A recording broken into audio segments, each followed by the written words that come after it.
Bonjour à tous, je suis vraiment très ému ce matin pour cette émission spéciale de vous accueillir dans une ville en souffrance. Bienvenue à Beyrouth, la capitale libanaise qui, il y a 2 ans, a vécu un profond traumatisme. Vous pouvez vous en rendre compte à l'image. Évidemment, le port de la ville porte encore les traces de la très violente explosion accidentelle qui a soufflé plusieurs quartiers avec des conséquences humaines dramatiques, puisqu'on parle ici de plusieurs centaines de morts et des milliers de blessés. Souvenez-vous, c'était le 4 août 2020. Oh my God!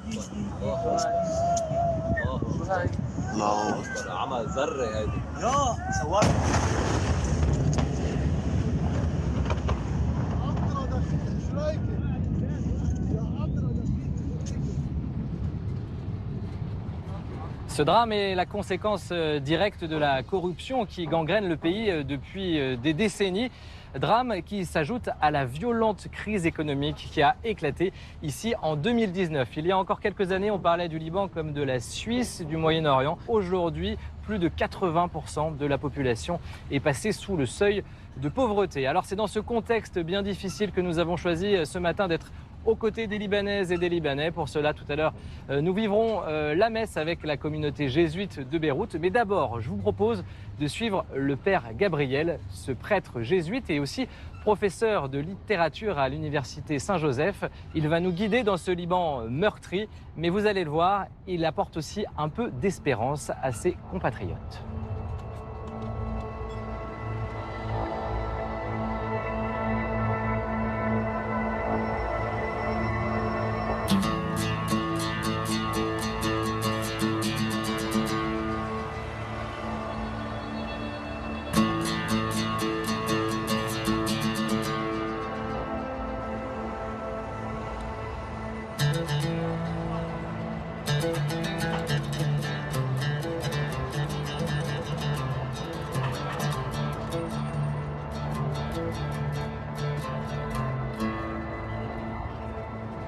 Père Gabriel, merci de nous recevoir dans la communauté jésuite de Beyrouth. Merci à vous d'être venu. Écoute, je te propose qu'on se tutoie, puisque en arabe, il n'y a pas de vouvoiement. C'est vrai. Ça va être plus simple, plus spontané. Ici, on est à quoi, 1 kilomètre du port. Tout à fait, tout à Donc, fait. l'explosion a touché évidemment cette communauté jésuite et ses bâtiments. Tout à fait, parce que le port est vraiment 1 kilomètre. Tous les vitres, les faux plafonds, les vitraux de l'église, les portes, tout ça, ça a été défoncé, ça a été cassé. Oui, oui, tout à fait. Alors, et le toit, une partie de toit a volé, c'est des briques qui ont volé.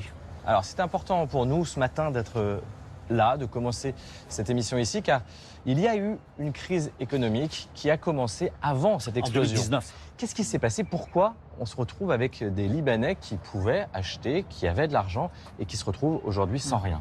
Depuis la fin de la guerre civile, le pays a été très mal géré.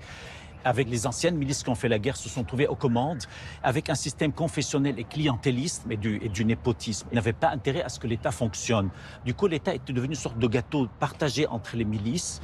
La machine apparemment tournait bien, et puis la machine s'est braquée en 2019. Du coup, la parité du dollar face à la livre libanaise a augmenté parce que tout est dollarisé au Liban, tout est indexé au dollar. Les prix de la vie sont indexés au dollar. Et le dollar est passé de 1500 livres pour $1 à 30 000 livres. C'est-à-dire les prix ont été augmentés par 10, voire par 15. Par contre, le pouvoir d'achat des Libanais et les salaires n'ont pas suivi.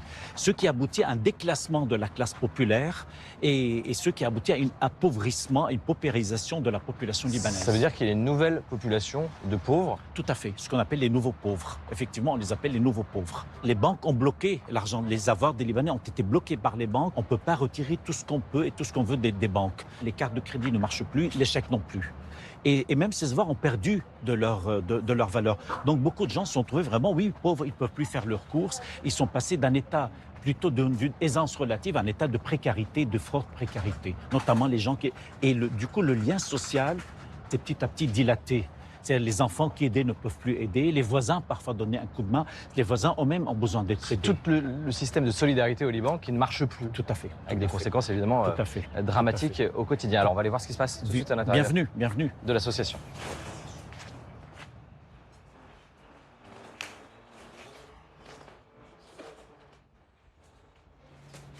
Bonjour. Ça va? Que se passe-t-il ici, là, Gabriel?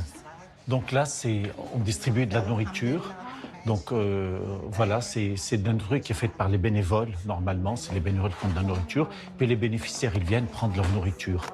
Par exemple, Mathilda était salariée toute sa vie, elle a travaillé dur toute sa vie, mais malheureusement, sa retraite ne vaut plus rien. Donc elle est obligée de venir. C'est une femme qui a travaillé toute sa vie. Habib. Et donc ça, c'est des repas qui sont préparés par les bénévoles eux-mêmes. Tout à fait. Normalement, c'est plein. Là, aujourd'hui, il y a plein qui ont pris leur plat, qui sont partis. Ça c'est des pâtes et du riz avec des légumes. C'est préparé par les fidèles de l'église souvent. Et c'est une avocate d'ailleurs. Comme le dimanche, elle ne travaille pas, elle fait ces plats-là. Elle a le temps de les cuisiner. Elle est au boulanger tous les jours. Et lui, il apporte ça, c'est sa participation. Mais qu'est-ce que ça raconte, ce qui se passe ici, de la solidarité aujourd'hui au Liban? C'est-à-dire, c'est ce qui fait tenir, c'est la solidarité qui fait tenir le pays. Parce que l'État est aux abonnés absents. Il n'y a plus d'État. Au Liban, l'État s'est effondré complètement. Les services de l'État sont dysfonctionnels. Et regardez le résultat. On est dans la misère. On n'est plus dans la pauvreté. Pour le Liban, on parle de misère actuellement. Gabriel, je te propose maintenant d'aller sur le port pour voir quelle est la situation. On va rencontrer aussi des personnes qui ont vécu cette explosion un peu plus de 2 ans après le drame aujourd'hui. Cette rue de Beyrouth, elle ressemblait à quoi à l'époque, juste après le drame? L'apocalypse. C'était vraiment apocalyptique. Tous les immeubles que vous voyez qui sont maintenant réparés, il faut le dire, par des ONG, c'est pas l'État qui les a réparés. Tout était défoncé, pas de vitres. La chaussée était pleine de gravats, de pierres. Les voitures étaient défoncées. C'était vraiment un décor apocalyptique. Comme si vous sortiez d'une guerre. C'est intéressant parce que tu as vécu d'ailleurs la guerre plus jeune, cette comparaison-là. J'aimerais te montrer des images juste après l'explosion dans les rues de Beyrouth. C'est ça, c'était ça. Regardez les voitures, les pierres qui sont sur les voitures. Voilà, c'était ça. Qu'est-ce que tu ressens en voyant ça? Moi qui ai vécu la guerre, je sens tous les fantômes de la guerre qui remontent. Ça, c'est ça, c'était ça. Pendant, on a vécu comme ça pendant 1 ou 2 mois, comme ça. Pendant 1 ou 2 mois. Regardez ça. Terrifiant.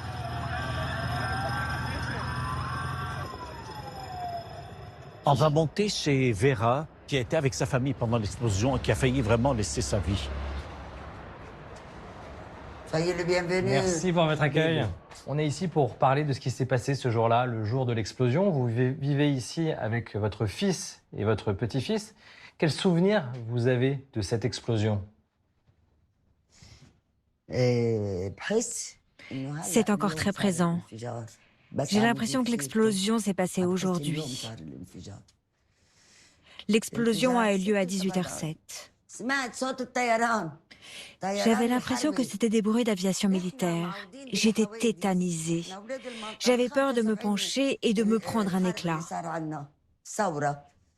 Depuis la guerre de 75, nous avions pris l'habitude d'éviter les fenêtres et de nous réfugier vers l'entrée à chaque explosion pour éviter d'être touchés par les éclats de verre. Du coup, quand j'ai entendu ces bruits, j'ai dit à ma voisine qui a 2 petits-enfants, son mari Joseph en chaise roulante, sa fille ainsi que sa mère, courez vite vers l'entrée. Et c'est là qu'est survenue la première explosion. Les enfants ont commencé à crier. Puis quelques secondes après, la deuxième explosion. J'étais persuadée que l'immeuble allait s'effondrer et que l'aviation militaire nous ciblait. J'ai jeté un regard, tout était blanc. J'ai cru que j'avais perdu la vue. Ensuite, j'ai vu les enfants, j'ai vu Gita, j'ai vu Lara, mais ça criait de toutes parts. La porte a fini par céder. J'ai dit « Allez, descendez vers les étages inférieurs ». Je pensais toujours que c'était une attaque de l'aviation israélienne. En empruntant les premières marches pour descendre, au bout de 10 marches, May s'est affaiblie et a eu besoin de s'asseoir. Et moi, je me suis dirigée vers les étages du bas. Il y avait Juliette, paix à son âme. C'était une vision vraiment...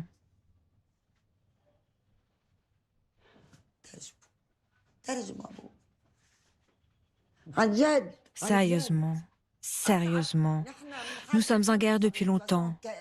À l'époque, en 75 jusqu'à 2020, beaucoup de choses se sont passées ici. Tu connais notre région, c'est une région de conflit. Je n'ai jamais vraiment eu peur. On a tout vécu, mais pas comme ça. Moi, je n'ai jamais connu quelque chose de comparable. Cette explosion nous a littéralement anéantis.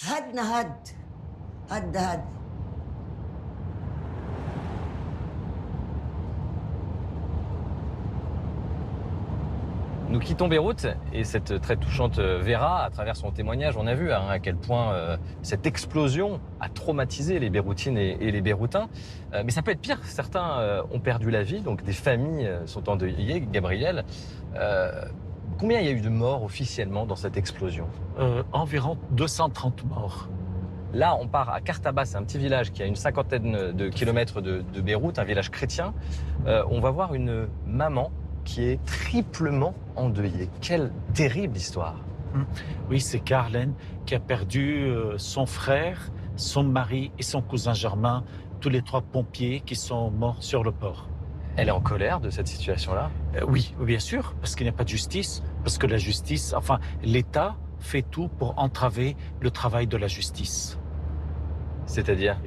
C'est-à-dire l'État ne veut pas reconnaître ni sa responsabilité, ni la responsabilité des ministres qui ont fermé l'œil et des grands commis de l'État sur la présence de nitrate sur le port.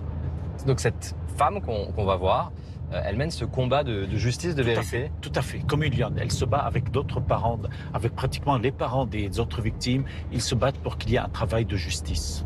Tout à fait. Bon, tout de suite, on va aller voir, on va découvrir et rencontrer Carlène.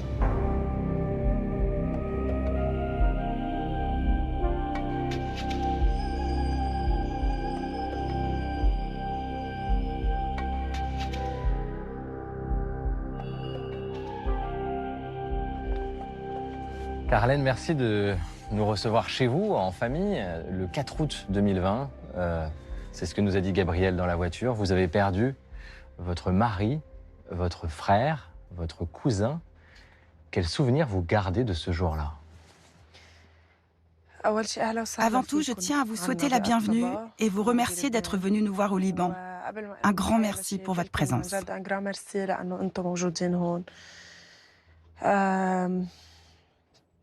Le souvenir de ce 4 août est toujours présent. J'ai l'impression que c'était hier. Le dernier coup de fil que j'ai reçu était à 18h. Mon mari Charbel nous a appelés en vidéo pour me parler à moi et parler aux filles. Il nous a dit qu'il était en direction du port pour éteindre un feu sur place. Peu de temps après, environ 7 minutes, l'explosion est survenue. Au départ, nous avons pensé que l'explosion provenait du centre-ville, de la résidence de l'ancien Premier ministre. Du coup, nous n'étions pas particulièrement inquiets pour eux, puisque c'est relativement loin du port.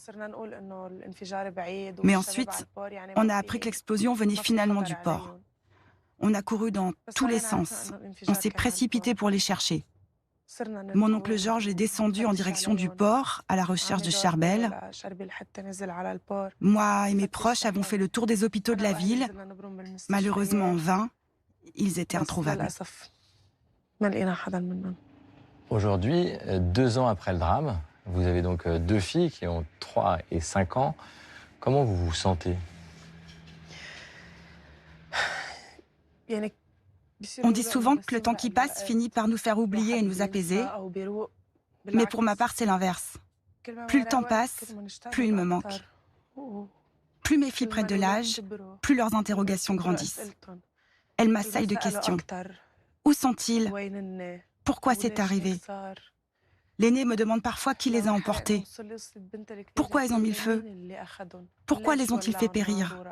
Qui sont les gens qui ont fait ça? Chaque jour est plus difficile que le précédent. Chaque jour est plus laid que le précédent.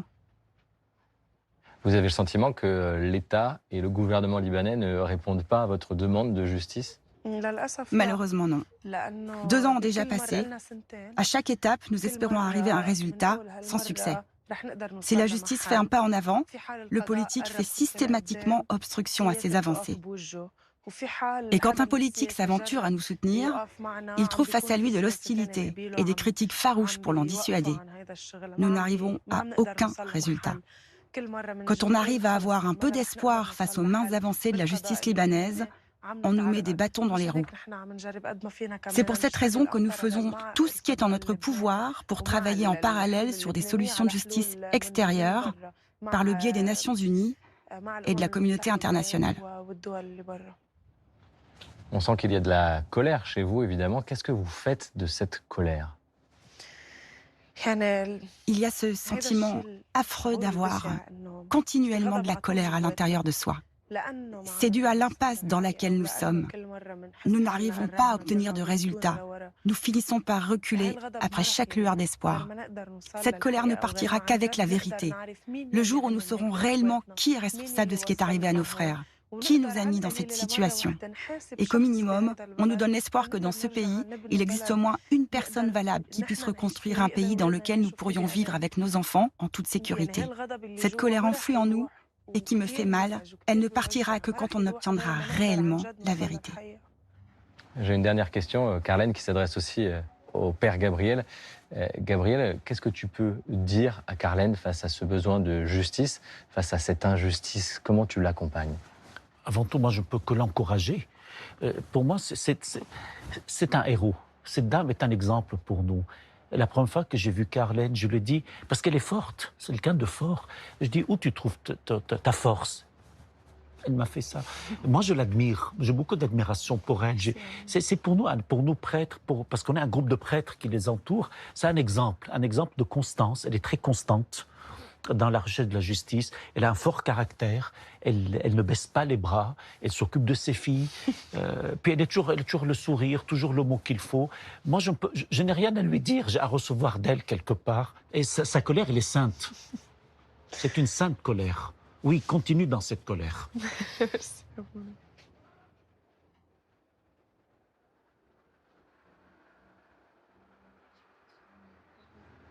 Merci, Carlène, de nous avoir reçus chez vous.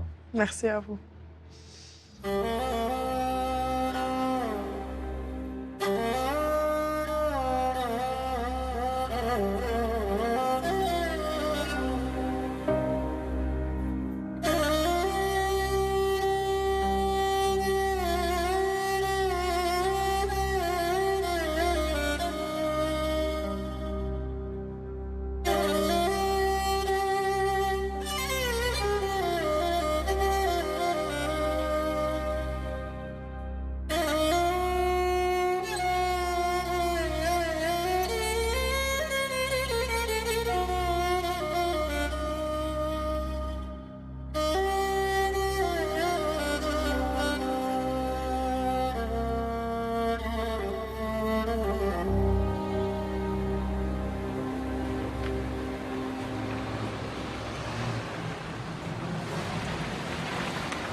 Et nous voilà arrivés à Zarlé, Gabriel, dans la plaine de la Bekaa. Quelle est la particularité de cette ville de Zarlé? C'est comme dans tous les pays, la différence entre province et capitale. Donc c'est une ville qui est beaucoup plus pauvre que Beyrouth. Il y a plus de misère. La misère est plus prenante ici. Là, tu vas nous faire rencontrer Issam, qui s'occupe de l'association des Jésuites pour justement aider les plus démunis ici à Zarlé. Je te présente. Ça va? Voilà. Bonjour Issam. Bonjour. David, Issam, Merci David. pour votre accueil. Enchanté. C'est un plaisir. Bienvenue. Voilà, tu es au cœur du CJC de la Bekaa ici. Ben, nous y voilà. Qu'est-ce que vous allez faire aujourd'hui? Aujourd'hui, on veut préparer des colis pour les gens, pour les familles pauvres ici. Comme d'habitude, chaque mois, on fait à peu près 150 boîtes. On a une fiche pour situation familiale pour chaque famille. C'est pour cela qu'on veut voir. Cette famille, on lui donne ça. Cette famille, on lui donne ça. Donc c'est adapté. Oui. Oui, Vous les connaissez tous? Oui, bien sûr. On le visite tous. Et je vois que tu as pas mal de bénévoles autour de toi, Issam. Ça, c'est intéressant. Oui. Des jeunes, tous les âges. Tous les âges. On a les grands, les petits. Des volontaires en famille, si tu veux. Mais on fait beaucoup du travail ici. Est-ce que Gabriel, toi, tu viens souvent ici? Tous les 10 jours, je viens 5 jours ou 4 jours ici. pour être à côté, être au service de Haïssam. Envoyer des produits d'hygiène, ça c'est très important parce que les gens ont tendance à négliger leur corps. Donc ce qu'on fait, c'est qu'on donne également du savon, du shampoing, du dentifrice, ça c'est très cher, le dentifrice est très cher au Liban, et puis du matériel de nettoyage de l'appartement ou de la maison. Ça c'est important aussi.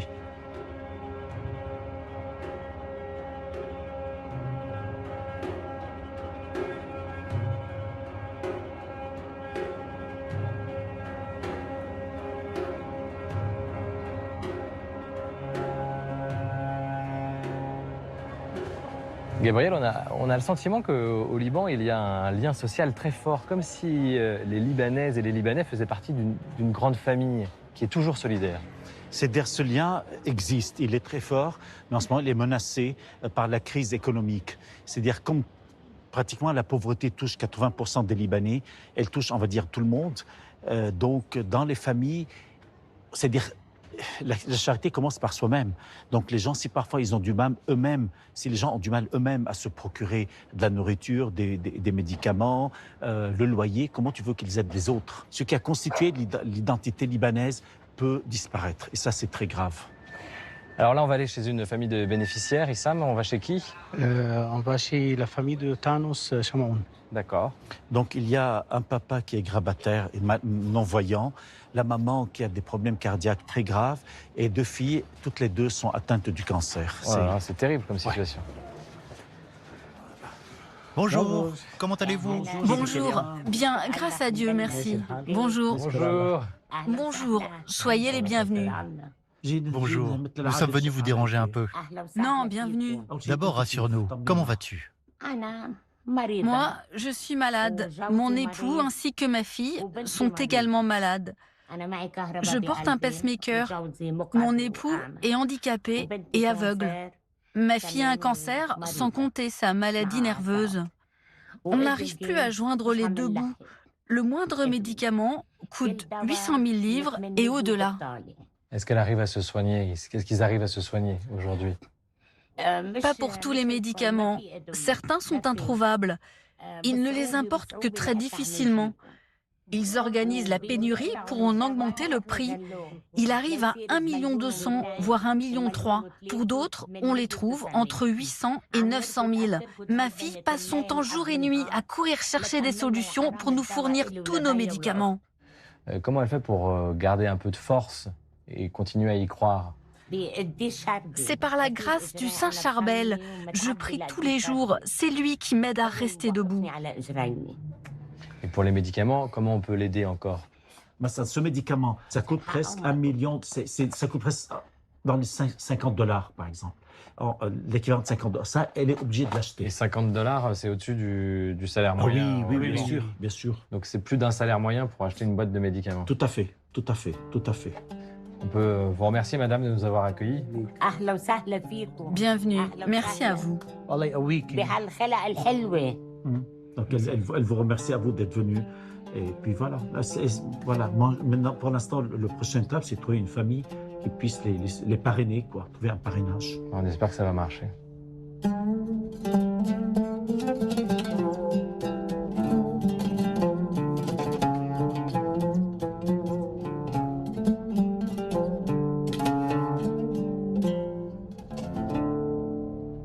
Avant de célébrer la messe dans quelques minutes, Gabriel, je voulais qu'on prenne ce temps ensemble devant cette superbe vallée et pleine de la Bekaa. D'abord pour te remercier de ces belles rencontres qu'on a faites ce matin et puis aussi pour échanger sur ce qu'on a vécu ensemble dans cette émission. Des moments difficiles au Liban aujourd'hui, on l'a vu, il y a de l'injustice, de la pauvreté, de la colère, de la tristesse. Qu'est-ce que tu fais toi de tout ça? De quelle manière ça t'affecte? C'est-à-dire, je suis libanais, c'est le prêtre vit parmi les fidèles, parmi ses frères et ses sœurs. Donc je ne suis pas du tout imperméable à ce que vit mon peuple. Peut-être je suis un peu protégé de faire partie d'un corps religieux qui est la compagnie de Jésus. Peut-être j'ai une forme de protection affective, une forme de même on va dire les choses un peu matérielles. Mais je ne peux pas être indifférent à ce que vit la population libanaise, qui est ma population, à ce que vivent mes fidèles. Donc, on a vu, par exemple, de la colère. Moi, je suis quelqu'un qui est très en colère. Moi, je me considère comme un homme très en colère avec ce gouvernement incompétent, corrompu et qui cherche à entraver la justice, du moins pour les victimes du port. Je suis triste. C'est triste de voir un si beau pays, de voir un pays avec beaucoup de compétences, avec des Libanais qui ont des compétences déprimées, de voir tellement de talents comme ça gaspillés à cause de ce gouvernement et que les meilleurs qui peuvent partir sont en train de partir. Et je ne me fais pas d'illusions, certains ne reviendront plus jamais. C'est des matières grises. Je suis triste de voir actuellement 40% des enfants libanais sont déscolarisés. Ça, c'est très grave quand même, alors que le Liban avait sa réputation d'être un pays de culture, un pays où l'éducation était donnée en exemple. Donc je suis vraiment très, très triste. Cette réalité-là, qu'est-ce que tu en fais? Tu es un homme de Dieu, tu es croyant, tu es chrétien. Ton espérance, tu la mets où? C'est-à-dire avant tout la résistance. Cette colère et cette indignation me motivent à résister. Le danger qui me guette et qui nous guette, c'est le désespoir. Garder espérance. Donc c'est une résistance sur le plan avant tout spirituel, j'allais dire. Maintenir une vie de prière, maintenir les sacrements pour tenir droit dans la mission qui m'est confiée par le provincial et par la compagnie. Il y a une résistance, je veux dire, culturelle. Continuer à lire, à bouquiner, continuer à se faire toucher par le beau, à côté de la musique. Par les rencontres que tu fais. Voilà, j'allais dire la troisième chose, résistance amicale, vivre l'amitié. Il y a encore quelques amis qui sont là, qui ne sont pas partis. On se voit régulièrement, on discute ensemble, on échange un repas ensemble. Et pour moi, c'est aussi de résistance. Et puis surtout la résistance humaine, je veux dire humanitaire et solidaire. Tout ce qu'on fait finalement, les activités que vous avez vues, les caisses alimentaires, le médicament, le dispensaire, c'est une forme de résistance humanitaire. On va dire l'État veut nous appauvrir, l'État veut nous mettre à genoux. Eh bien nous, l'Église, les hommes et les femmes de bonne volonté, chrétiens, musulmans, on veut travailler ensemble pour la dignité de nos frères et de nos sœurs. Merci en tout cas, Gabriel. Merci à vous, merci d'être venu. Et revenez.